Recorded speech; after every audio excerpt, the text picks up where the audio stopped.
అందరికీ స్వాగతం, సుస్వాగతం. ప్రతి శనివారం వాసవ నరసింహంలో ఆరోగ్య సదస్సులు నిర్వహించుకుంటున్నాం. ఇది 1132వ కార్యక్రమం. గత 21 సంవత్సరాలుగా ప్రతి వారం ఆరోగ్య సదస్సులు నిర్వహిస్తున్నాం. నిపుణులైన వైద్యులు వచ్చి వారి రంగాలకు చెందిన విషయాలపైన ఇక్కడ ముచ్చరించడం ఉంటుంది. అలాగే ఫేస్బుక్లో లైవ్ పెడుతున్నాము. తర్వాత 2 డేస్లో సమరం హెల్త్ ఛానల్ ఆరోగ్యం అన్న దాంట్లో యూట్యూబ్ దాంట్లో కూడా పెడుతున్నాము. ఈ రోజున ప్రముఖ gynaecologist professor doctor K Prabhadevi గారు కోవిడ్-19 డెలివరీస్ అంటే కోవిడ్-19 సందర్భంలో కాన్పులు. ఇప్పుడు అందరికీ చాలామందికి డౌట్స్ ఉన్నాయి. కోవిడ్-19 ఉంది కదా, ఈ సందర్భంలో గర్భం రావచ్చా అని ఒక పెద్ద సందేహం. ఇంకా ఒక సందేహం, గర్భం వస్తే అప్పుడు అడిగిన వ్యాక్సిన్ వేయించుకోవచ్చా, వేయించుకోకూడదా, వ్యాక్సిన్ వేయించుకుంటే గర్భశిశు ఏమైనా ఎఫెక్ట్ వస్తుందా, కాన్పు అబార్షన్ అయిపోతుందా, లేకపోతే కాన్పు సరిగ్గా అవుతుందా అవదా, పుట్టే పిల్లకి అంగవైకల్యం ఉంటుందా, ఎన్ని సందేహాలండి. అసలు మామూలు కాన్పు అవుతుందా అవదా, అసలు మాన్పు కాన్పు చేయాలా లేదా సిజేరియన్ ఆపరేషన్ చేయాలా, కోవిడ్ టైంలో సిజేరియన్ ఆపరేషన్ చేయాలా, అసలు ఏమవుతుంది, ఇన్ని 1,00,000 సందేహాలు. నిజంగా ఈ ప్రెగ్నెన్సీ గురించి సందేహాలు ఎన్నింది కాదు. ఈ రోజున మనకి ఆ సందేహాలన్నీ తీర్చి సరైన విజ్ఞానం కలిగించడానికి ప్రొఫెసర్ డాక్టర్ కె ప్రభాదేవి గారు వచ్చారు. ఆమె ఈ విషయం ఈ కోవిడ్ సమయంలోనే కాదు, ఇదివరకు హెచ్ఐవి ఎయిడ్స్ బాగా ఎక్కువ రోజుల్లో కూడా అందరూ ఎయిడ్స్ ఉన్న వాళ్ళకి కాన్పులు చేయాలంటే భయపడే రోజుల్లో కొన్ని 100,000 కాన్పులు ఆవిడ చేతిగా చేశారు. ఇలా ఎయిడ్స్ ఉన్న వాళ్ళకి కాన్పు చేస్తే వీళ్ళకి ఎయిడ్స్ ఇచ్చేసిన భయం రోజుల్లో కూడా అంత ధైర్యం చేసి గవర్నమెంట్ ఆఫ్ ఆంధ్రప్రదేశ్ నుంచి ఆవిడ ఒక మెరిట్ సర్టిఫికెట్, మెరిట్ అవార్డు కూడా పుచ్చుకున్నారు ఆవిడ. అటువంటి very experienced lady and knowledgeable lady doctor Prabha Devi గారు. ఆమె ఈ రోజున కోవిడ్-19 అండ్ డెలివరీస్ కాన్పులు అనమాట. దానికి కోవిడ్-19 కాన్పులు అని మనం టాపిక్ పెట్టాం. మీరు ఫేస్బుక్ ఫ్రెండ్స్ మీరందరూ చూస్తున్నారు కదా, చాలా ఇంపార్టెంట్ టాపిక్. మీరందరూ చూడడమే కాదు, మీరు షేర్ చేయండి మీ ఫ్రెండ్స్ అందరూ కూడా. అలాగే 2 రోజుల్లో ఇది మరి డాక్టర్ సమరం మల్టీ ఛానల్ నెట్వర్క్లో 20 ఛానల్స్ ఉన్నాయి. దాంట్లో డాక్టర్ సమరం హెల్త్ ఛానల్ ఆరోగ్యం అని దాంట్లో కూడా ఇది యూట్యూబ్లో కూడా వస్తుంది. మీరు దాంట్లో మొత్తం డీటెయిల్గా స్లైడ్స్ అని కూడా స్లైడ్స్ చూడవచ్చు మీరు. మరి ప్రభాదేవి గారి గురించి ప్రత్యేకంగా పరిచయం అవసరం లేదు. ఒకరికి చెప్పిన highly knowledgeable lady, experience lady. She's a professor of gynaecology and obstetrics. ఆవిడని మాట్లాడుతున్నపోతున్నాను. Over to doctor K Prabhadevi garu. అందరికీ విచ్చేసిన అందరికీ నా నమస్కారములు. ముఖ్యంగా సమరం గారికి, మారు గారికి నేను చాలా రుణపడి ఉన్నానని చెప్పాలి. నన్ను చాలా హెల్త్ టాక్స్కి నన్ను ఇన్వైట్ చేయడం జరిగింది. అట్లానే ఇవ్వటం, చాలా సిన్సియర్గా వచ్చి ఇవ్వటం కూడా నాకు చాలా ఇష్టం. సమరం గారు కొన్నంత ఎక్స్పీరియన్స్ మాకుంటుందంటే మేము నమ్మబుద్ధి కావట్లేదు. అన్ని రకాలుగా హెల్త్ డీలింగ్స్లో యూట్యూబ్లో, ఫేస్బుక్లో, సమరం గారి ఛానల్లో వింటుంటే మాకు చాలా ఆశ్చర్యంగా ఉంది. ఈ మధ్యన రవి గారు కూడా న్యూస్ చాలా బాగా పెడుతున్నారు. ఇవన్నీ వింటుంటే నిజంగా ప్రజలందరికీ హెల్త్ గురించి చాలా అవగాహన ఉండాలి అని అభిప్రాయంతోనే ఇవన్నీ చేస్తున్నందుకు చాలా సంతోషంగా ఉంది. అట్లాగే ఈ 22 సంవత్సరాల నుంచి ఆల్మోస్ట్ 1132 వీక్లీ హెల్త్ టాపిక్స్ ఇస్తున్నారంటే అది చాలా గర్వించదగిన విషయం.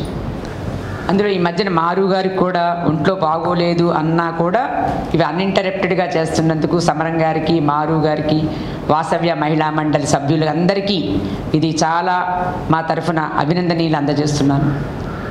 ఇవాళ టాపిక్ గర్భిణీ స్త్రీలు.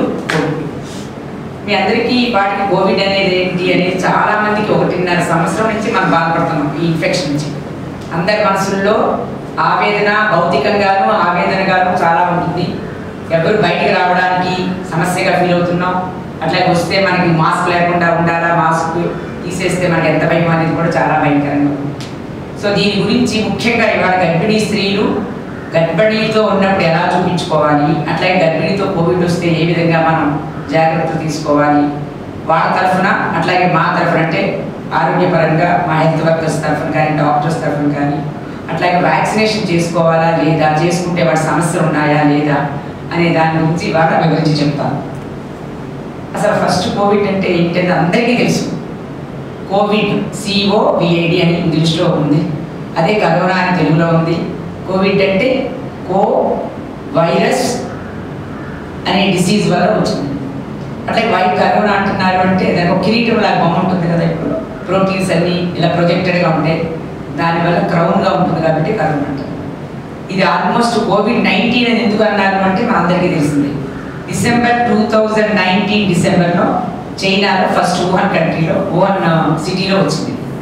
దాని పేరు అందుకని COVID-19 అని మనం.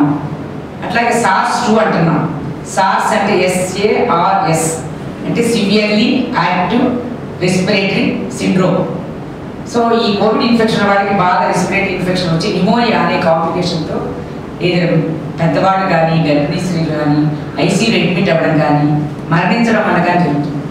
అందుకు SARS-2 అని అంతకుముందు ఒకసారి 1 ఒకటి వచ్చింది కాబట్టి 2 అని పేరు పెట్టారు. సో ఇప్పటి వరకు ప్రపంచం మొత్తం మీద చెప్పాలంటే రీసెంట్ ఫిగర్ చెప్పాలంటే డే బిఫోర్ నేను నోట్ చేశాను, 23 కోట్ల పైన కోవిడ్ ఇన్ఫెక్షన్ వచ్చింది. అంటే ఎంత ఆశ్చర్యకరమైన విషయం అనేది మనం తెలుసుకోవాలి. అట్లాగే సుమారుగా 47 లక్షల పైగా ఆల్ ఓవర్ ది వరల్డ్ చనిపోయాయి. మన భారతదేశంలో తీసుకుంటే 3.35 కోట్ల మందికి ఇప్పటికి ఇన్ఫెక్షన్ వచ్చింది. చాలామంది 99% రికవర్ అయ్యారు అనుకోండి, బట్ 4 లక్షల వరకు చనిపోయారు. మరి గర్భిణీ స్త్రీలకు ఈ ఇన్ఫెక్షన్ వస్తుందా అంటే రాకుండా మనం జాగ్రత్తలు పడాలి. ఎలాంటివి అనేది చాలా ఇంపార్టెంట్. అంటే మామూలు ప్రజలు అందరూ తిరుగుతూ ఉంటాం. గర్భిణీ స్త్రీ అనేటప్పటికీ గర్భిణీ స్త్రీకే కాకుండా పుట్టబోయే బిడ్డ కూడా వచ్చే అవకాశం ఉంటుంది, ప్రమాదాలు ఎక్కువ ఉంటాయి కనుక డెఫినెట్గా వీళ్ళు ఎక్కువ శాతం ఇళ్ళకి పరిమితమై ఉంటారు. మనం చెప్తాం కూడా జాగ్రత్తలు వహించమని, కానీ మనం రాకుండా ఇవి అబ్జర్వ్ చేయాలి చాలా ఇంపార్టెంట్. సో కోవిడ్ ఇన్ఫెక్షన్ ఎవరికి అంటే గర్భిణీ స్త్రీలకే కాదు మామూలు ప్రజలకు కూడా రాకుండా మనం ఏం జాగ్రత్తలు తీసుకోవాల్సింది అంటే 5 జాగ్రత్తలు మన అందరికీ తెలిసింది. ముందు ముఖ్యంగా మాస్క్. మన జనాల్లోకి వెళ్తున్నాము, బయటకు వెళ్తున్నాము అంటే మాస్క్ చేసుకోవాలి, వెరీ వెరీ ఇంపార్టెంట్. అందులో ఇప్పుడు మనం CDC కానీ WHO కానీ డబల్ మాస్కింగ్ అన్నారు. డబల్ మాస్కింగ్ కానీ లేకపోతే N95 మాస్క్ ఉంటే సింగిల్ మాస్క్ అయినా పర్వాలేదు, బట్ డబల్ మాస్కింగ్ అంటే ఒక కాటన్ మాస్క్ కానీ పైన మళ్ళీ ఇంకో సర్జికల్ మాస్క్ 3 లేయర్ మాస్క్ వేసుకోవాలి. మనం జనాల్లోకి వెళ్తున్నాము, పబ్లిక్లోకి వెళ్తున్నాము అంటే తప్పకుండా మాస్క్ వేసుకోవాల్సిన అవసరం ఒకటి. అట్లాగే దూరం పాటించడం, కనీసం 1 మీటర్ దూరం అనేది 6 అడుగుల దూరం అనేది పాటించాలి. అట్లాగే ఇంట్లో ఉన్నప్పుడు కూడా మనం మాస్క్ వేసుకోవాలని చాలామందికి డౌట్ ఉంటుంది. ఇంట్లో కోవిడ్ ఇన్ఫెక్షన్ ఎవరికి లేనప్పుడు మాస్క్ వేసుకోకపోయినప్పటికీ కూడా దూరం అనేది పాటించాలి. భౌతికంగా దగ్గర కూర్చుని ముచ్చట్లు చేసుకోవడం, డైనింగ్ టేబుల్ మీద భోజనాలు చేస్తా చాలాసేపు మనం అన్ని మాట్లాడుతున్నప్పుడు రెస్పిరేటరీ ఇన్ఫెక్షన్స్, ఈ డ్రాప్లెట్స్ ఇన్ఫెక్షన్ వల్ల క్యారీ. ఒకప్పుడు కొంతమంది అసిమ్టమాటిక్గా ఉంటారు, అంటే ఏమీ లోపల జబ్బు అనేది ఉండదు, ఏమి సిమ్టమ్స్ ఉండవు, బట్ క్యారీ చేస్తూ ఉంటారు. అలాంటి వారి దగ్గర నుంచి కూడా మనకు వచ్చే ప్రమాదం ఉంటుంది కనుక జాగ్రత్తగా ఇంట్లో ఉన్నప్పుడు కూడా ఆ డిస్టెన్స్ మెయింటైన్ చేస్తా మనం జాగ్రత్తగా ఉన్నప్పుడు. అట్లాగే హ్యాండ్ హైజీన్ అంటే మనం ఏది ముక్కు కానీ కన్ను కానీ మూతి కానీ ఎక్కువగా ముట్టుకోవడం చేయకూడదు. సో హ్యాండ్ హైజీన్ అంటే ఎటువంటి సోప్ వాటర్తో అయినా ఒక 20 సెకండ్స్ కడుక్కుని శుభ్రపరచుకోవడం చాలా మంచిది, ఏమైనా ముట్టుకున్నా అనుమానంగా ఉండదు. Hand hygiene. అట్లాగే రెస్పిరేటరీ హైజీన్ అంటే మనకి జాగ్రత్తగా తుమ్ములు వచ్చినా దగ్గులు వచ్చినా లేదా గడ్డు పెట్టుకుని తగ్గడం అలాంటివి గమనించాలి. ఇలాంటి అట్లాగే స్టే అట్ హోమ్. సాధారణంగా మనకి అవసరం లేనప్పుడు బయటకు తిరగకుండా జాగ్రత్తగా ఇంట్లో ఉంటే చాలా మంచిది. సో ఈ 5 ప్రిన్సిపల్స్ ఫాలో అవుతే మనం జాగ్రత్తగా మన గర్భిణీ స్త్రీలనే కాదు ఇతర ప్రజలను కూడా మనం కోవిడ్ రాకుండా కాపాడు. మరి గర్భిణీ స్త్రీ కోవిడ్ ఇన్ఫెక్షన్ సోకుతుందా అంటే డెఫినెట్గా మామూలు మనుషులాగా వీళ్ళకి కూడా సోకచ్చు కదా, కానీ వీళ్ళు ఎక్కువ శాతం బయటికి రారు కనుక కంపేరిటివ్గా తక్కువ ఇన్సిడెంట్స్ ఉండొచ్చు మామూలు ప్రజలతో కంపేర్ చేస్తే. ఒకవేళ ఇన్ఫెక్షన్ బారిన పడితే వారి ఆరోగ్య పరిస్థితి ఏ విధంగా ఉంటుంది అంటే ఎక్కువ మంది 90% సిమ్టమ్స్ లేకుండా అసిమ్టమాటిక్గానే ఉండొచ్చు. చిన్న జలుబు, చిన్న దగ్గు, చిన్న తుమ్ములు రావచ్చు, చిన్న గొంతు నొప్పి బయటపడిపోతారు. బట్ మిగతా 10% వీళ్ళకి మామూలు ప్రజల మీద వీళ్ళలో ఎక్కువ అవకాశం మోడరేట్ టు సివియర్ సిమ్టమ్స్ ఎక్కువ రావచ్చు. వీళ్ళలో ఆక్సిజన్ శాచురేషన్స్ డౌన్ అవ్వటం, 94% కన్నా శాచురేషన్ పడిపోవడం, అట్లాగే మనం ఊపిరి తీసుకునే రేటు రెస్పిరేటరీ రేట్ అంటారు కదా, అది 30 కన్నా ఎక్కువ పడినా ఇవన్నీ moderate to severe, 90% saturation down అయిపోతే ఇంకా సివియర్. ఇలాంటి వాళ్ళు మాత్రం ఖచ్చితంగా మన హాస్పిటల్లో అడ్మిట్ చేయాల్సిన అవసరం. అంటే కోవిడ్ గర్భిణీ స్త్రీలకి మామూలు ప్రజలకి ఏ మాదిరిగా వస్తుందో అలాగే వచ్చే అవకాశం తక్కువ ఉన్నప్పటికీ కూడా వస్తే మాత్రం వీళ్ళలో ప్రభావం ఎక్కువగా ఉంటుంది. అందుకని మనం జాగ్రత్తగా మన గర్భిణీ స్త్రీలు ఇంట్లో ఉన్నప్పుడు వాళ్ళని జాగ్రత్తగా కాపాడుకోవాల్సిన అవసరం చాలా మన మీద. గర్భిణీ స్త్రీకి మీరు కోవిడ్ నిర్ధారణ ఏ విధంగా పరీక్ష చేస్తారంటే మామూలు ప్రజలకు ఎలా చేస్తున్నారో అలాగే, అంటే నాసోఫెరింజియల్ స్వాబ్ అంటాం కదా, ముక్కు నుంచి కానీ ఈ నోటి నుంచి కానీ తీసి, ముఖ్యంగా మనం కామన్గా డయాగ్నోస్టిక్ టెస్ట్ అంటాం, కన్ఫర్మేటరీ టెస్ట్ అంటాం. అది ఏంటంటే RT-PCR, అందరికీ తెలిసింది ఇప్పటికి RT-PCR. సో అది చేస్తే నిర్ధారణ జరుగుతుంది.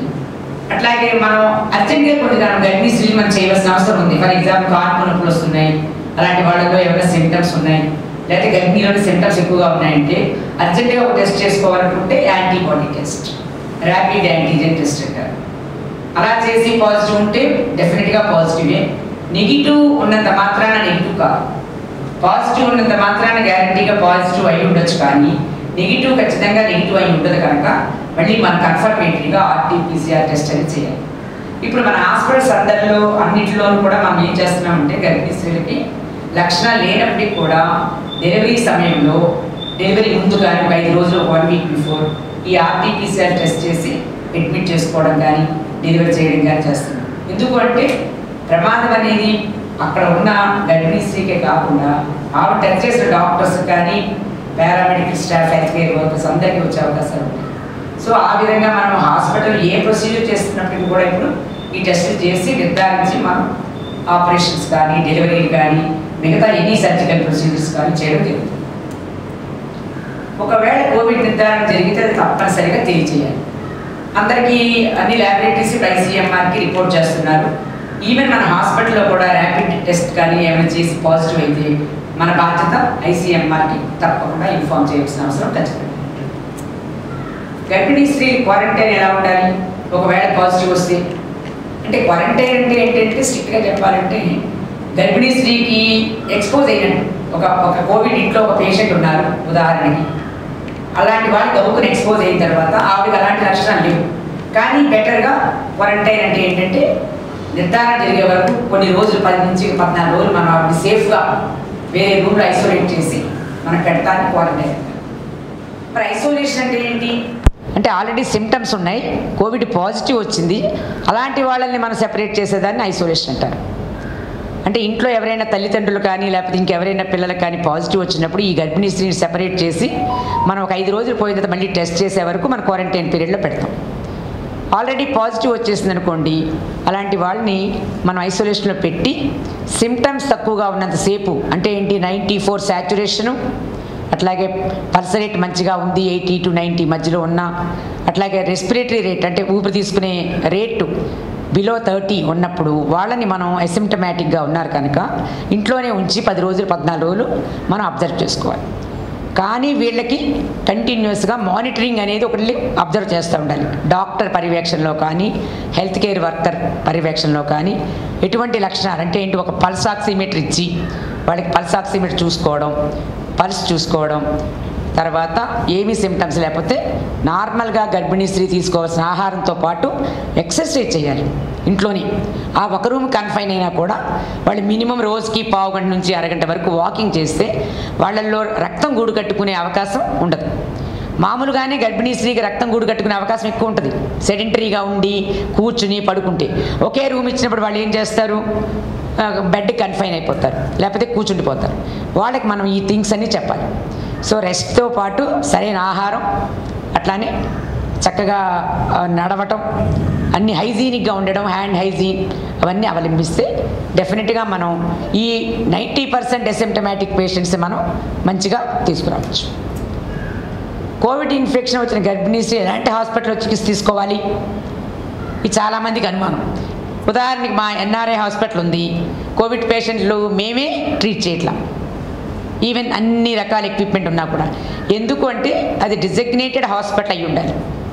అంటే ఈ కోవిడ్ హాస్పిటల్లో గర్భిణీ స్త్రీలకి సరైన ఒక లేబర్ రూమ్ కానీ, కాన్పు రూమ్ కానీ, ఆపరేషన్ రూమ్ కానీ, తర్వాత మళ్ళీ డెలివరీ అయిన తర్వాత వాళ్ళకి ఇచ్చే సదుపాయాలన్నీ కలిగి ఉండాలి.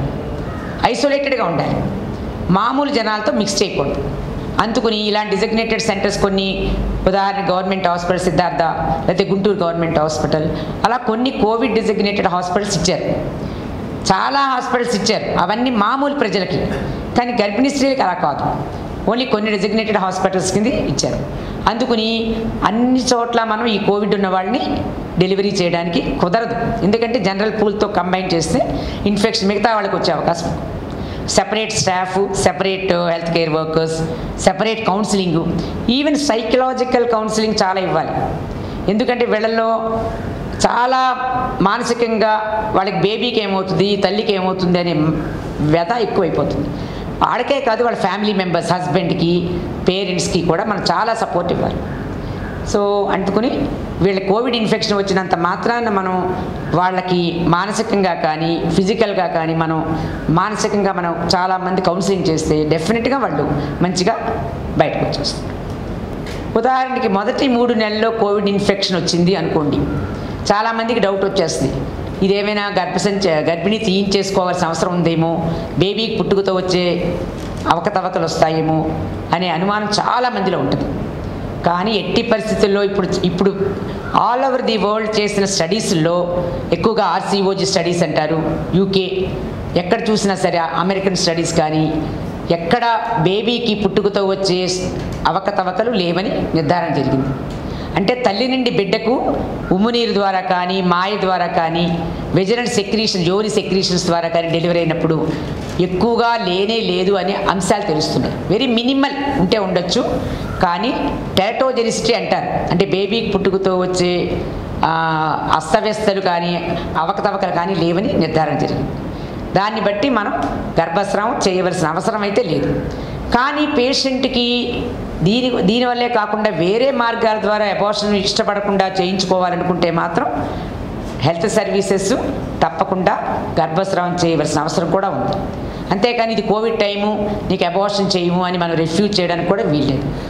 సో సరైన సెంటర్స్లో గర్భస్రావం చేయించుకుని అవసరం ఉంది పేషెంట్కి. ఎందుకంటే ఒకవేళ ప్రెగ్నెన్సీ రాకుండా కొన్ని మాత్రలు వాడినప్పుడు ఫెయిల్ అవ్వటం కానీ, కాంట్రాసెప్షన్ ఫెయిల్యూర్, ఆర్ బేబీకి ఆల్రెడీ పుట్టుకతో సమ్ తేడాలు ఉన్నాయి, అంటే కోవిడ్ వల్ల కాదు, వేరే తేడాలు రావటం వచ్చినాయి అంటే కూడా గర్భస్రావం చేయవలసిన అవసరం ఉంది.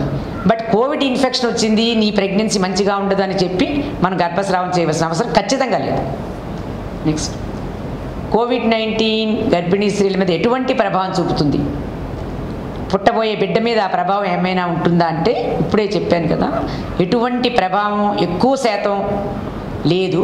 కానీ ఎక్కువ శాతం మందికి నెలలు నిండకుండా కాన్పులు అవుతున్నాయని గమనించారు. అంటే ఉదాహరణకి ప్రిమెచ్యూర్ డెలివరీ అంటాం మనం, 37 వారాలు గర్భిణీ తర్వాత మనం నెలలు నిండిన గర్భిణీ అంటాం, టర్మ్ ప్రెగ్నెన్సీ. బట్ 37 వారాల ముందు డెలివరీ అయ్యే వాళ్ళని మనం నెలలు నిండకుండా కాన్పు అంటాం. అలాంటి కాన్పులు మామూలుగా అయితే కోవిడ్ కానీ అలాంటివి లేని వాళ్ళల్లో సుమారుగా 10-15% వరకు జరుగుతాయి 100 కాన్పులకి. బట్ ఇలాంటి వాళ్ళల్లో 2 రెట్లు ఎక్కువగా ఉంటుందని అంచనా వేస్తారు. దాన్ని బట్టి ఏమవుతుంది, మనకి బేబీ నెల నిండకుండా కాన్పు అయినప్పుడు ఆ బేబీని మళ్ళీ బాక్సుల్లో పెట్టి అది బయటకు వచ్చేటప్పటికి చాలా శ్రమతో కూడుగా ఉంది. అందుకని మనం ఏం చేయాలంటే, పేషెంట్కే కోవిడ్ రాకుండా మనం జాగ్రత్తలు పడితే ఈ ప్రిమెచ్యూర్ డెలివరీస్ అనేది మనం చాలా వరకు తగ్గించవచ్చు. సో అట్లాగే ప్రిమెచ్యూర్ డెలివరీ అయిన బేబీకి కూడా మార్బిడిటీ అంటే మార్టాలిటీ 2 ఉండొచ్చు కదా. ఆ విధంగా కానీ కోవిడ్ వల్ల ఈ విధంగా జరుగుతుంది కాబట్టి మనం గర్భిణీ స్త్రీల్ని మనం కోవిడ్ రాకుండా చాలా జాగ్రత్తగా కాపాడుకోవాలి. ఏ విధంగా కాపాడుకోవాలి అనేది నెక్స్ట్ ముఖ్యమైన అంశం వ్యాక్సినేషన్. సో దానికి మనం అట్లాగే ఉమ్మునీరు ద్వారా కానీ, మాయ ద్వారా కానీ, యోని అంటే కాన్పు నార్మల్గా అయితే ఎక్కువ శాతం కోవిడ్ వస్తుందా అని అడిగే అవకాశం ఎక్కువ ఉంది. మనకి హెచ్ఐవిలో నెలలు నిండకుండా కాన్పు అయినా కూడా, అట్లాగే యోని ద్వారా డెలివరీ అంటే వెజనల్గా డెలివరీ అయిన వాళ్ళకి ఎక్కువ శాతం వస్తుంది హెచ్ఐవి ఇన్ఫెక్షన్. బట్ కోవిడ్ మాత్రం వెజనల్ సెక్రీషన్స్లో ఇది సెక్రీట్ అవ్వట్లేదని ప్రూఫ్ చేయడం జరిగింది. కోవిడ్ తల్లి నుండి బిడ్డకు వచ్చే అవకాశం ఉందా అంటే, ఏ విధంగా రావాలి అంటే ఈ విధంగానే, ఏదో మాయ ద్వారా కానీ యోని ద్వారా వచ్చే అవకాశం చాలా తక్కువ.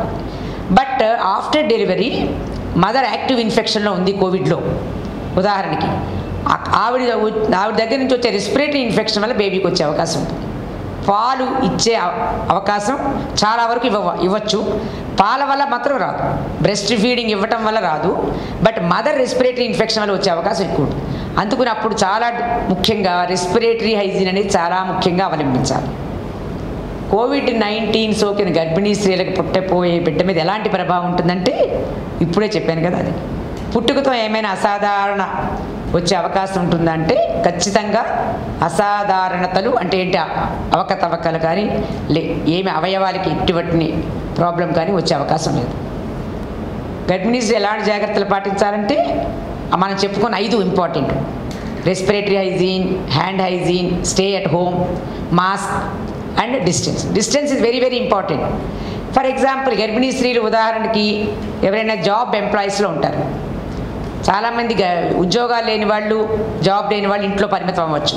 బట్ ఉద్యోగం చేసే స్త్రీలు ఎలా ఉంటుంది, మరి వాళ్ళు చాలా జాగ్రత్తలు పాటించాలి.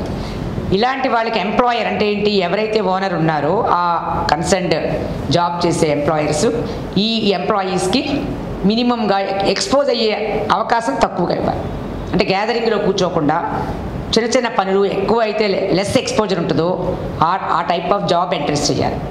అట్లాగే ఫస్ట్ 3 నెలలు, రెండో 3 నెలలు పర్వాలేదు. 28 వారాలు అంటే ఏంటి, థర్డ్ ట్రైమెస్టర్ అంటారు, అది వెరీ కాంప్లికేటెడ్. ఎక్కువగా గర్భిణీ స్త్రీలకి థర్డ్ ట్రైమెస్టర్లో కాంప్లికేషన్స్ ఎక్కువ వచ్చే అవకాశం ఉంటుంది. వీళ్ళల్లో కోవిడ్ వస్తే హాస్పిటలైజ్ అయ్యే అవకాశం ఎక్కువ ఉంటుంది. ఈ హాస్పిటలైజ్ అయిన వాళ్ళల్లో కూడా ఐసీయూ అడ్మిషన్స్ ఎక్కువగా ఉన్నాయని అంచనాగా ఉంది. ఎందుకు అంటే న్యూమోనియా, రెస్పిరేటరీ న్యూమోనియా వల్ల ఎక్కువ ప్రెగ్నెంట్ లేడీస్కి ఎక్కువ కాంప్లికేషన్స్ వస్తాయి. సో అందుకని 28 వారాల తర్వాత ఎటువంటి ఉద్యోగం చేస్తున్న గర్భిణీ స్త్రీలైనా సరే ఇంటికి కన్ఫైన్ అయ్యి ఇంటి వర్క్ ఫ్రమ్ హోమ్ చేయటం కానీ లేకపోతే సెలవు తీసుకోవడం కానీ మంచిదని మన స్టడీస్ చెప్తున్నాయి. మరి యాంటీనేటల్ కేర్ ఎలా ఉండాలి వీళ్ళలో అంటే ఏంటి, గర్భిణీ స్త్రీలు ఏ విధంగా హాస్పిటల్కి వెళ్ళి చెకప్ చేయించుకోవాలంటే చాలా వరకు మనం డాక్టర్స్ హెల్ప్ ద్వారా మినిమైజ్ చేయాలి. రొటీన్గా మేము చెప్పాలంటే 7 నెలల వరకు నెలకి రమ్మండి, మళ్ళీ 28 వారాలు దాటాక 15 రోజులకు ఒకసారి రమ్మంటాం, అట్లాగే 36 వారాలు దాటాక ఒక వారం రమ్మంటాం. కానీ మనం ఈ చెకప్స్ అనేవి కొంచెం మినిమైజ్ చేసి మనకి అవసరాన్ని బట్టి స్కానింగ్ ఖచ్చితంగా తీయాలి. మొదటి 3 నెలల్లో ఒక స్కానింగు, అట్లాగే 5వ నెలలో టిఫా స్కానింగ్ అంటారు, అట్లాగే 8వ నెలలో ఒక గ్రోత్ స్కాన్ చేస్తాం. బట్ స్కాన్ టైంలో కూడా ఆ గర్భిణీ స్త్రీ చాలా ప్రొటెక్టెడ్గా మాస్క్ వేసుకుని ఒక అటెండెంట్తోనే రావాలి. మనకు ఒక పేషెంట్ వస్తున్నారంటే సుమారుగా 4-5 కూడా వస్తారు. వాళ్ళకి మంచిది కాదు, వాళ్ళ ద్వారా మనకి మంచిది కాదు, హాస్పిటల్ మన పబ్లిక్. సో మన ఫోన్లో ఖచ్చితంగా అపాయింట్మెంట్ వైజ్ రావాలి. వాళ్ళు వచ్చినప్పుడు ఆ స్లాట్ ప్రకారంగా వాళ్ళు వస్తే వాళ్ళకి మంచిది, మన హెల్త్ వర్కర్స్కి మంచిది. అట్లాగే మాస్క్ వేసుకురావాలి, దూరం మెయింటైన్ చేయాలి, ఇవన్నీ ఎక్కడికి వెళ్ళినా అవన్నీ ఉండాలి. అట్లాగే స్కాన్ తీసుకున్నప్పుడు కూడా స్కాన్ డాక్టర్ గారు ఒక టైం పడుతుంది, ఒక ½ అవర్ అయినా, ఆ డాక్టర్ గారికి ఈ పేషెంట్కి కూడా చాలా డిస్టెన్స్ మెయింటైన్ చేస్తా మనం స్కాన్ తీసుకుంటూ ఉండాలి. ఇవన్నీ చేసుకుని చిన్న చిన్న కంప్లైంట్స్ ఉన్నవన్నీ టెలిమెడిసిన్ ద్వారా అంటే ఫోన్ ద్వారా కానీ హెల్త్ కేర్ వర్కర్ ద్వారా కానీ చిన్న చిన్న కంప్లైంట్స్ మనం ట్రీట్ చేసుకోవడం. మేజర్ కంప్లైంట్స్ ఉంటే ఎక్కడికి రావాలి, ఏ టైంకి రావాలి అనేది వాళ్ళకి అన్నీ టైం ప్రకారం చెప్తే మనం డెఫినెట్గా ఫాలో అయితే వాళ్ళకి మంచిది, మన హాస్పిటల్ ఎంప్లాయీస్కి చాలా మంచిది.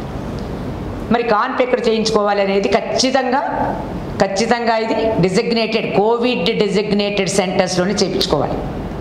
పేషెంట్లు మామూలు హాస్పిటల్స్కి వచ్చి ఏ కోల్డ్ కాఫ్ ఉంది, అమ్మ నీకు టెస్ట్ అవ్వలేదు కోవిడ్ టెస్ట్, నిన్న ఇక్కడ మేము జాయిన్ చేసుకోమంటే చాలా వైలెంట్ అయిపోతున్నారు పేషెంట్.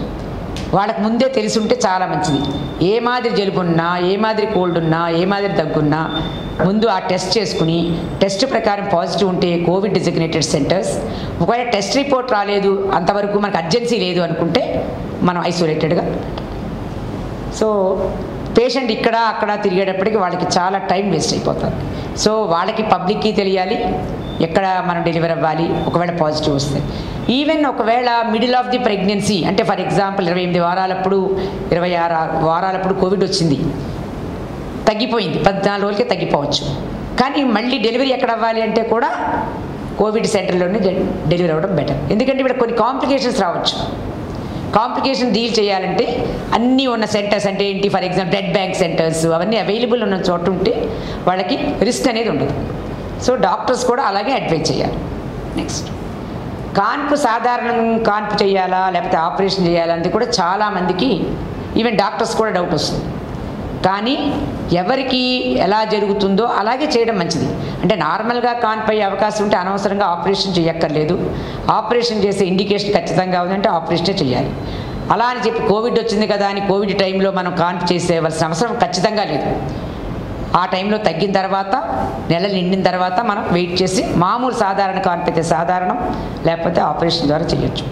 కానీ ఒకప్పుడు ఏమవుతుందంటే వీళ్ళు హాస్పిటలైజ్ అయ్యి చాలా సీరియస్ కండిషన్లో ఒకప్పుడు వెంటిలేటరీ సపోర్ట్ దాకా వెళ్ళి, లేకపోతే ఐసీయూలో రెస్పిరేటరీ న్యూమోనియాతో ఉన్న వాళ్ళలో బేబీని మనం తీసివేస్తే ఆవిడికి శాచురేషన్స్ ఇంకా కొంచెం పెరుగుతాయి, ఈ ఒత్తిడి ఎక్కువగా ఉంటుంది కదా గర్భిణీ, ఆ ఒత్తిడి తీసేయవలసిన అవసరం ఉన్నప్పుడు ఖచ్చితంగా ఎమర్జెన్సీ ఆపరేషన్ చేసి బేబీని తీయవలసిన అవసరం ఉంటుంది. అదర్వైజ్ లెక్క ప్రకారం ఎమర్జెన్సీగా ఏ ఆపరేషన్ చేయక్కర్లేదు. వాళ్ళ కోవిడ్ తగ్గాక వాళ్ళ సాధారణ అవసరాన్ని బట్టి ఆపరేషన్ పడుతుందో అనేది మేము నిర్ణయిస్తాం. బట్ ఖచ్చితంగా కోవిడ్ వచ్చింది కాబట్టి అప్పటికప్పుడు ప్రెగ్నెన్సీ అబార్షన్ చేయాలి, అప్పటికప్పుడు డెలివరీ చేయాలి అనే రూల్ అయితే ఖచ్చితంగా లేదు. కోవిడ్ తల్లి నుండి బిడ్డకు వచ్చే అవకాశం ఉందంటే ఖచ్చితంగా లేదు. నెక్స్ట్, కోవిడ్ ఇన్ఫెక్షన్ అయితే తల్లి బిడ్డకు పాలు ఇవ్వవచ్చునా డెలివరీ అయ్యాక అంటే ఖచ్చితంగా WHO కానీ CDC గైడ్లైన్స్ కానీ all over the world best is always breast milk, అందరికీ తెలిసింది. కానీ మనం తల్లిని వాళ్ళ యొక్క ఫ్యామిలీ మెంబర్స్కి మనం కౌన్సిలింగ్ ఇవ్వాలి. ఏ విధంగా? బ్రెస్ట్ మిల్క్ ఇచ్చినప్పుడు మదరు మాస్క్ ఖచ్చితంగా వేసుకోవాలి, double mask, hand hygiene clean చేసుకోవాలి, బ్రెస్ట్ ఏరియాని కూడా శుభ్రంగా క్లీన్ చేసుకోవాలి. బేబీకి మాత్రం మాస్క్ ఇచ్చినా మనం పాలు ఇవ్వలేం కదా. సో బేబీని ఆ విధంగా తుమ్మడం కానీ దగ్గడం కానీ ఆ టైంలో జాగ్రత్తగా చేసుకోకుండా కంట్రోల్ చేసుకోవాలి. అలా పాలు ఇచ్చినప్పుడు అట్లాగే ఆవిడ ఇన్ఫెక్షన్ తగ్గే వరకు అంటే 10 రోజులు 14 రోజులు ఆవిడ నెగిటివ్ అయ్యే వరకు ఈ మాదిరిగా ఫాలో అయితే చాలా ఖచ్చితంగా పాలు ఇవ్వచ్చు. కానీ అలాంటి పరిస్థితి మదర్కి చేయలేని పరిస్థితిలో ఎక్స్ప్రెస్డ్ మిల్క్ అంటారు. ఎక్స్ప్రెస్డ్ మిల్క్ అంటే బ్రెస్ట్ నుంచి పాలు బ్రెస్ట్ పంపు ద్వారా కానీ పిండి మళ్ళీ నీట్గా ఎవరైతే కోవిడ్ లేదో ఆ యొక్క సహాయకురాల్ని మనం తీసుకుని బేబీకి తల్లిపాలు అందజేయాలి. సో ఏమైతే కంటైనర్స్ అన్నీ ఉంటాయో అవన్నీ స్టెరిలైజ్డ్గా నీట్గా పెట్టుకోవాలి, లేకపోతే మళ్ళీ సెకండరీ ఇన్ఫెక్షన్స్ వచ్చే అవకాశాలు ఉంటాయి. సో బేబీని తల్లిని సుమారుగా 6 అడుగుల దూరం 1 మీటర్ దూరంలో ఒక కర్టెన్ లాగా పెట్టుకుని అదే రూమ్లో. బట్ బాండింగ్ అనేది కంపేరిటివ్గా మెంటల్గా మదర్ సఫర్ అవుతుంది అంటే మాత్రం స్కిన్ టచ్ ఆ బ్రెస్ట్ మిల్క్ ఇవ్వడం జరుగుతుంది. బట్ ఈ హైజీనిక్ ప్రికాషన్స్ అన్నీ ఖచ్చితంగా తీసుకోవాలి. సో లేదు మదరు తన బ్రెస్ట్ మిల్క్ ఇవ్వలేకపోతున్నాను కష్టంగా ఉందనుకున్నప్పుడు డెఫినెట్గా వేరే మిల్క్ కూడా టాప్ ఫీడ్స్ కూడా ఇవ్వాల్సిన అవసరం. ఇన్ని రకాలుగా మదర్ అండ్ బేబీని మనం కానీ మెంటల్ సపోర్ట్ మనం ఇవ్వాలి. ఎవరైతే క్లోజ్ రిలేటివ్ కానీ ఓన్ సిస్టర్ కానీ ఓన్ మదర్ కానీ ఉన్నప్పుడు వాళ్ళు కూడా కోవిడ్ నెగిటివ్ ఉన్న వాళ్ళని ఈ బేబీకి సర్వ్ చేయాలి. వాళ్ళు కూడా జాగ్రత్తగా ప్రికాషన్స్ అని తీసుకోవాలి.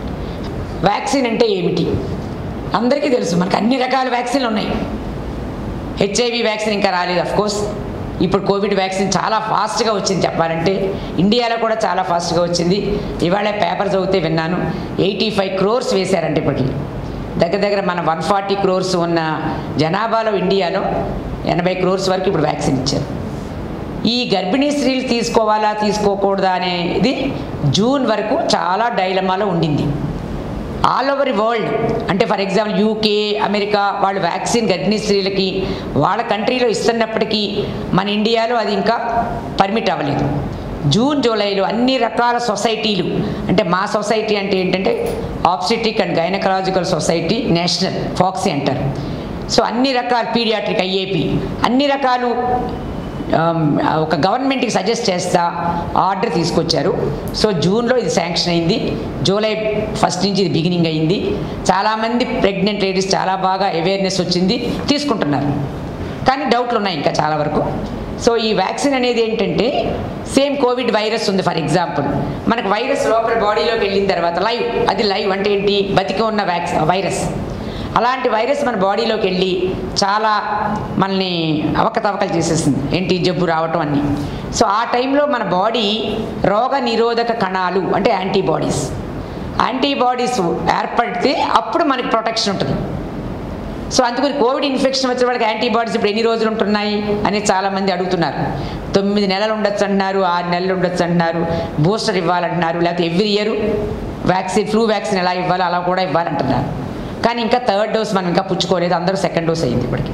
అట్లాగే ఇక్కడ కోవిడ్ వ్యాక్సిన్ అంటే ఏంటంటే లైవ్ వైరస్ ఇంజెక్ట్ చేయరు బాడీలో, డెడ్ ప్రోడక్ట్స్ యాంటీజెన్ అనో ప్రోటీన్ అనో లేకపోతే ఆర్ఎన్ఏ అనో వాటిని ఇంజెక్ట్ చేసినప్పుడు దానికి శత్రుత్వ కణాలు మన బాడీలో ఏర్పడి యాంటీబాడీస్. అందుకనే ఫస్ట్ వ్యాక్సిన్ పుచ్చుకుంటే త్వరగా రావు, 2వ వ్యాక్సిన్ పుచ్చుకున్న మళ్ళీ 14 రోజులకు ఎప్పుడు ఏర్పడతాయి అంటున్నారు కదా. అలాగే ప్రెగ్నెంట్ లేడీకి కూడా ఈ 2 డోసులు ఇస్తే ఈవెన్ కోవిడ్ ఇన్ఫెక్షన్ వచ్చినా కూడా ప్రెగ్నెంట్ లేడీకి యాంటీబాడీస్ ఏర్పడడం వల్ల సివియారిటీ అంటే హాస్పిటలైజ్ అయ్యే అవసరం రాకపోవచ్చు, లేదు హాస్పిటల్లో జాయిన్ అప్పటికి కూడా ఐసీయూలో అడ్మిట్ అయ్యి న్యూమోనియాతో సఫర్ అయ్యే అవకాశం కూడా ఉండదు. ఈ మధ్యన స్టాటిస్టిక్స్ స్టడీస్ ప్రకారం మన ఇండియాలో ఫస్ట్ వేవ్లో ప్రెగ్నెంట్ లేడీస్లో మోర్టాలిటీ 1% ఉంది. అంటే ప్రతి 1000 మంది గర్భిణీ స్త్రీలు అడ్మిట్ అయిన వాళ్ళలో 10 మంది చచ్చిపోవడం జరిగిందంట. నేను సిద్ధార్థ మెడికల్ కాలేజ్ చూశాను, చాలామంది టపటపటప ప్రెగ్నెంట్ లేడీస్. సో 1000 మంది అడ్మిట్ అయితే 10 మంది చచ్చిపోయారు. ఇప్పుడు సెకండ్ వేవ్లో 1000 మంది అడ్మిట్ అయితే 88 మంది చచ్చిపోయారు. అంటే 10 రెట్లు పెరిగింది సెకండ్ వేవ్లో. సెకండ్ వేవ్ వచ్చినప్పుడు కూడా మన ప్రెగ్నెంట్ లేడీస్కి ఇంకా వ్యాక్సిన్ ఇవ్వలేదు. సో అంటే ఏంటి, మోర్టాలిటీ ప్రెగ్నెంట్ లేడీస్లో చాలా ఎక్కువగా ఉంది, సివియారిటీ అని చెప్పి అది నిర్ధారణ జరిగింది. సో అన్ని రకాల బాడీలు 10 రకమైన బాడీలు all over India government of ఇండియాకి సజెస్ట్ చేసింది వ్యాక్సిన్. మన దగ్గర స్టడీస్ లేవు, ప్రెగ్నెంట్ లేడీస్లో వ్యాక్సిన్ ఇచ్చే స్టడీస్ లేవు. బట్ వేరేజ్ అమెరికాలో, యూకేలో ఎంఆర్ఎన్ఏ అని, ఫైజర్ వ్యాక్సిన్ అని వాళ్ళ ట్రయల్స్ ఉన్నాయి. మన కోవాక్సిన్, మన కోవిషీల్డ్ ట్రయల్స్ లేవు. అయినప్పటికీ వీళ్ళందరి సలహా ప్రకారం ఇవ్వడం జరిగింది. మంచిగా ఉన్నారు గర్భిణీ స్త్రీలు. ఇప్పుడు ఇన్ఫెక్షన్ రేట్ తగ్గింది. మా ఎన్ఆర్ఐలో ప్రెగ్నెంట్ లేడీస్కి డెలివరీలు అయితే మేము చేయట్లేదు, కానీ అడ్మిట్ అవ్వడం చూస్తున్నాం. ఏది సెకండ్ ట్రైమిస్టర్ అడ్మిట్ చేసుకుంటున్నాం. అడ్మిట్ అయిన వాళ్ళు చాలా క్షేమంగా వెళ్ళిపోతున్నారు. సో అందుకుని వ్యాక్సిన్ ఇవ్వడం వల్ల అడ్వాంటేజ్ ఏంటంటే ఇవ్వకుండా ఉన్న వాళ్ళకి ఇన్ఫెక్షన్ వస్తే అది సివియారిటీ ఎక్కువ ఉంటుంది కనుక వ్యాక్సిన్ ఇచ్చిన వాళ్ళలో ఇన్ఫెక్షన్ వచ్చినప్పటికీ కూడా మైల్డ్గా వచ్చి వెళ్ళిపోతుంది. బికాజ్ యాంటీబాడీస్ ఉన్నాయి కదా, ఈ యాంటీబాడీసే బేబీకి కూడా ట్రాన్స్ఫర్ అయ్యి సో బేబీని కూడా ప్రొటెక్షన్స్. సో తల్లికి బిడ్డకు ప్రొటెక్షన్ ఇవ్వడం వల్ల ఈ వ్యాక్సిన్ కంపల్సరీగా ఇవ్వాలి. ఆల్ హెల్త్ వర్కర్స్కి కూడా ట్రైన్ చేస్తున్నారు ఇప్పుడు గవర్నమెంట్. సో మీరు ఏ విధంగా కౌన్సిల్ చేయాలి ప్రెగ్నెంట్ లేడీకి. సో ఇంటింటికి వెళ్ళి, ఇప్పుడు మనం వాట్సాప్లో చూశాను నిన్న, ఇంటింటికి వెళ్ళి కోవిడ్ వ్యాక్సిన్ అని సైజ్ ప్యాక్స్ పుచ్చుకుని తిరుగుతున్నారు. సో ఆ విధంగా మీరు ఇంటింటికి వెళ్ళి వ్యాక్సిన్ ఇవ్వాలి, పుచ్చుకుంటే అడ్వాంటేజ్ ఏంటి, పుచ్చుకోకపోతే నష్టం ఏంటి అనేది తెలియబరిస్తే డెఫినెట్గా ఇన్ఫార్మ్డ్ కన్సెంట్ అంటారు కదా, అంటే కన్సెంట్ తీసుకుని మనం ఇవ్వాలి. పేషెంట్ కంపల్సరీగా మనం పొడి చేయడం కాదు, మ్యాండేటరీ కాదు. మనం ఆవిడ ఇష్ట ప్రకారం ఇలా జరుగుతుంది కనుక మంచిగా చెప్పి మనం కన్సెంట్ తీసుకుని చేయాలి. సో కోవిడ్ వ్యాక్సిన్ ఎలా ఇస్తారు అంటే అందరికీ తెలుసు, ఇప్పుడు మనందరికీ సేమ్ అది కూడా గర్భిణీ స్త్రీకి అలాగే ఇస్తారు. అంటే ఏంటి, ఇంజెక్షన్ ద్వారా ఇస్తారు, ముఖ్యంగా ఇంట్రామస్కులర్ అంటారు కదా, లేకపోతే నేసల్ స్ప్రే కూడా కొత్తగా వస్తుంది. ఈ 2 రూట్స్ మెయిన్. సో మామూలు ప్రజలకు ఎలా ఇస్తున్నారో అలాగే గర్భిణీ స్త్రీ కూడా ఈ వ్యాక్సిన్ ఇస్తారు. ఎన్ని రోజుల వరకు మనకు రక్షణ కల్పిస్తుందంటే ఇంకా డౌట్గానే ఉంది, 6 నెలల లేకపోతే 9 నెలల అని. గర్భిణీ స్త్రీ కూడా అంతే, ఫస్ట్ 3 నెలల గర్భిణీలు అప్పుడు తీసుకుంటే ఫుల్ ప్రెగ్నెన్సీ మొత్తం ప్రొటెక్షన్ ఇచ్చే అవకాశం ఎక్కువ ఉంటుంది. అందుకుని ఎంతవరకు మనకు అది వీలు పడుతుందో మన గర్భిణీ స్త్రీలు మన చెకప్లకి మన డాక్టర్స్ దగ్గరికి వస్తున్నప్పుడు కానీ, హెల్త్ కేర్ వర్కర్స్ ఇంటింటికి వెళ్ళి చూస్తున్నప్పుడు కానీ వాళ్ళకి ప్రమోట్ చేస్తే ఫస్ట్ 3 నెలల నుంచి వాళ్ళు స్టార్ట్ చేసి వ్యాక్సిన్ తీసుకుంటే, ఈవెన్ కోవిషీల్డ్ అంటారు కదా 84 రోజులకి ఇస్తున్నారు ఇప్పుడు. సో 3 నెలల లోపల వ్యాక్సిన్ కంప్లీట్ అయితే చక్కగా యాంటీబాడీస్ ఫామ్ అయ్యి ప్రెగ్నెంట్ లేడీస్ని చాలా ప్రొటెక్షన్ ఇవ్వబడుతుంది. బిడ్డ కూడా ప్రొటెక్షన్. ఎన్ని రకాలుగా ఉన్నాయి మనకి వ్యాక్సిన్? 2 కోవాక్సిన్, కోవిషీల్డ్ ఇప్పుడు ఇస్తున్నారు, అండ్ స్పట్నిక్ కూడా వచ్చినట్టుంది. బట్ కోవిషీల్డ్ చాలామందికి ఇవ్వడం జరుగుతుంది.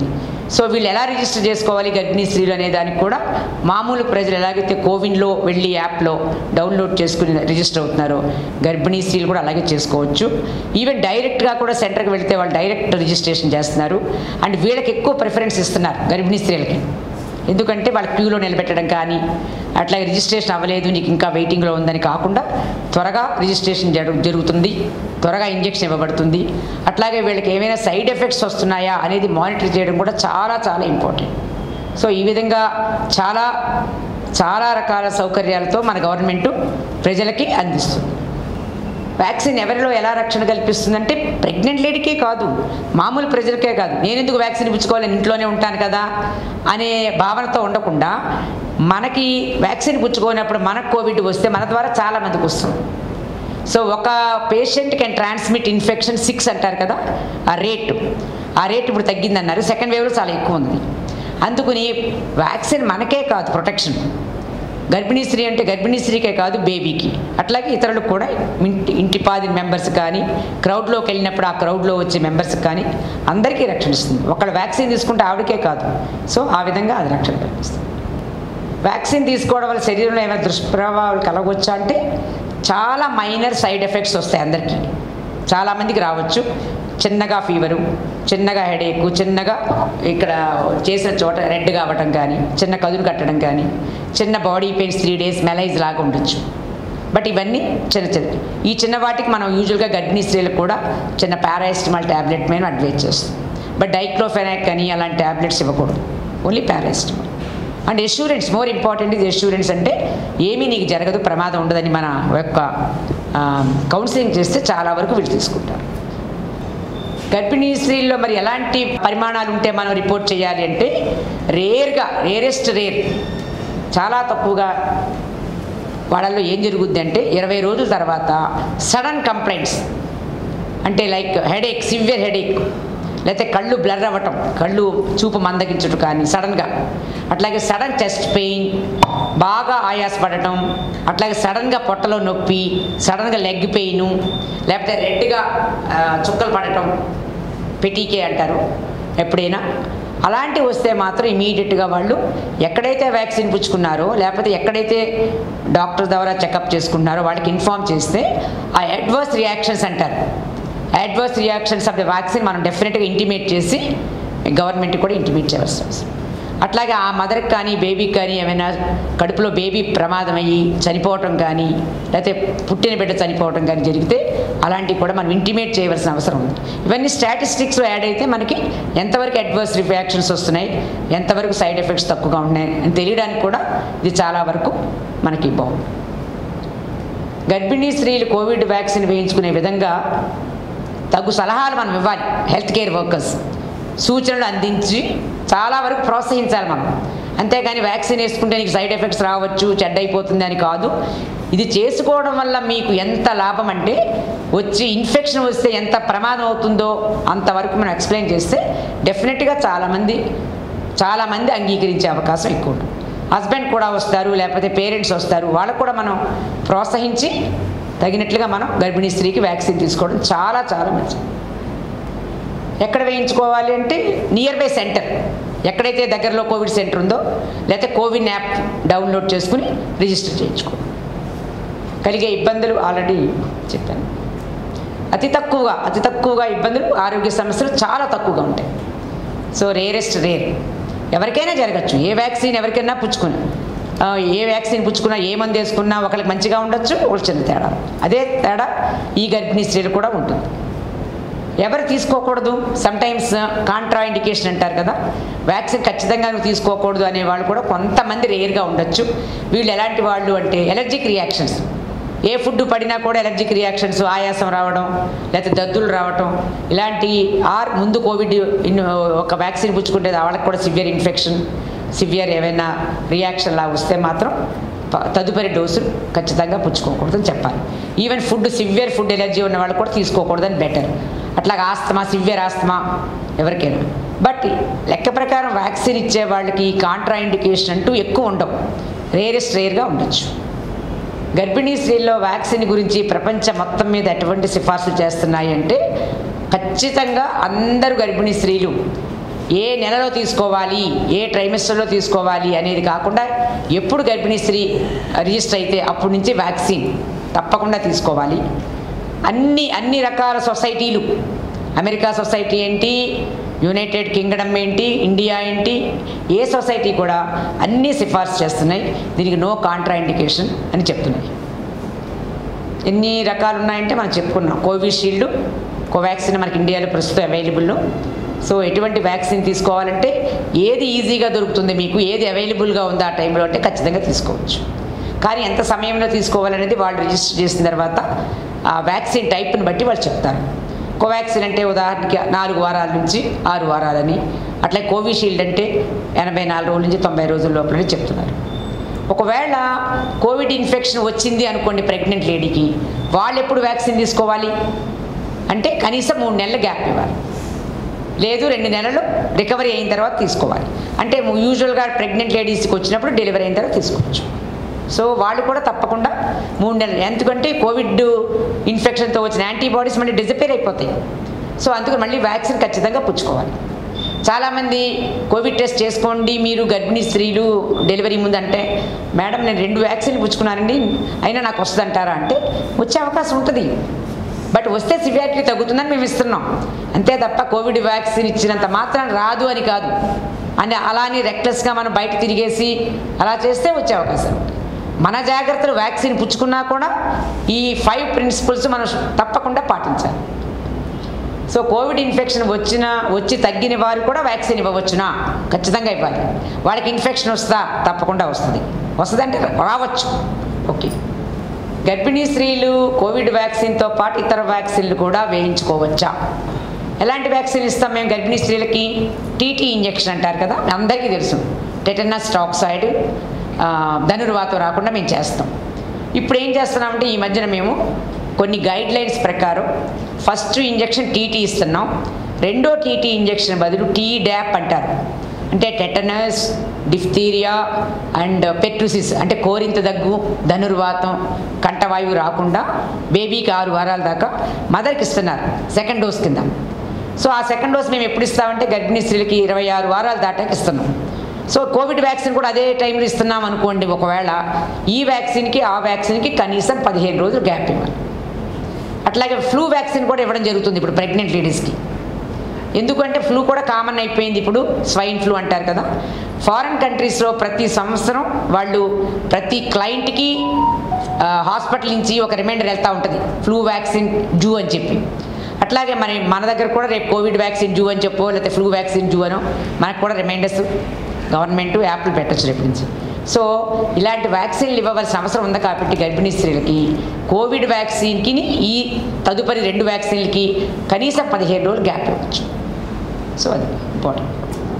కోవిడ్ వ్యాక్సిన్ ఎవరు తీసుకోవచ్చు, ఎప్పుడు తీసుకోవచ్చు అంటే సందేహం లేకుండా ప్రెగ్నెన్సీ ట్రై చేస్తున్నప్పుడు తీసుకోవచ్చు, ప్రెగ్నెంట్ లేడీస్గా తీసుకోవచ్చు, అట్లాగే డెలివరీ అయిన తర్వాత పాలు పట్టే తల్లులు తీసుకోవచ్చు, మళ్ళీ ప్రెగ్నెన్సీ ట్రై చేస్తున్నాము అనేవాళ్ళు కూడా తీసుకోవచ్చు.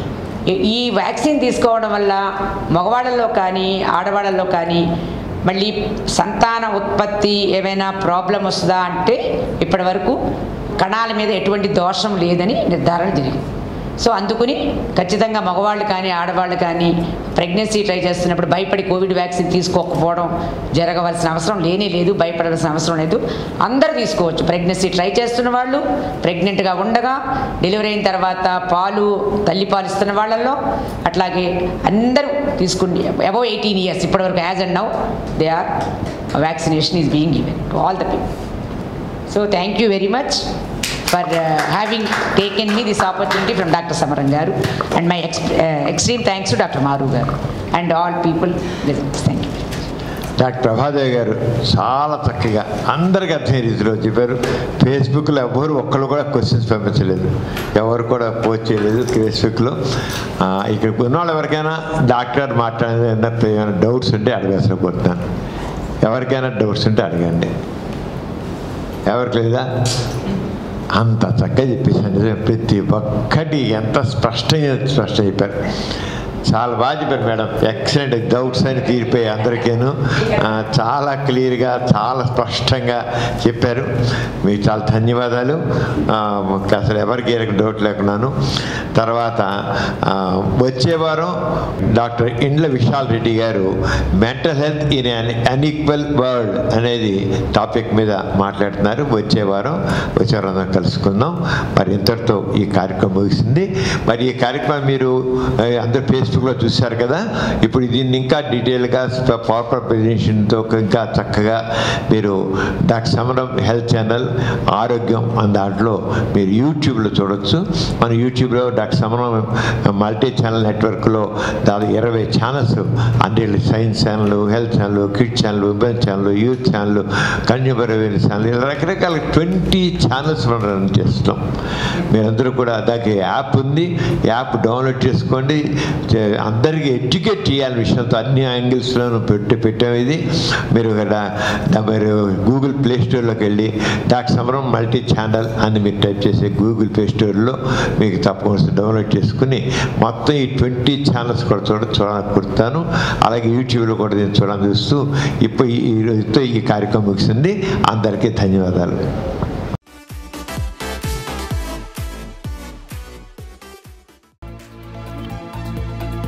కొత్త వీడియోల కోసం మా ఛానల్కి సబ్స్క్రైబ్ చేయండి. క్రింద ఉన్న బెల్ ఐకాన్ని యాక్టివేట్ చేయండి. Please download Samaram multi-channel app and watch your favorite channels from your mobile. App available on Google Play Store and subscribe to the channels.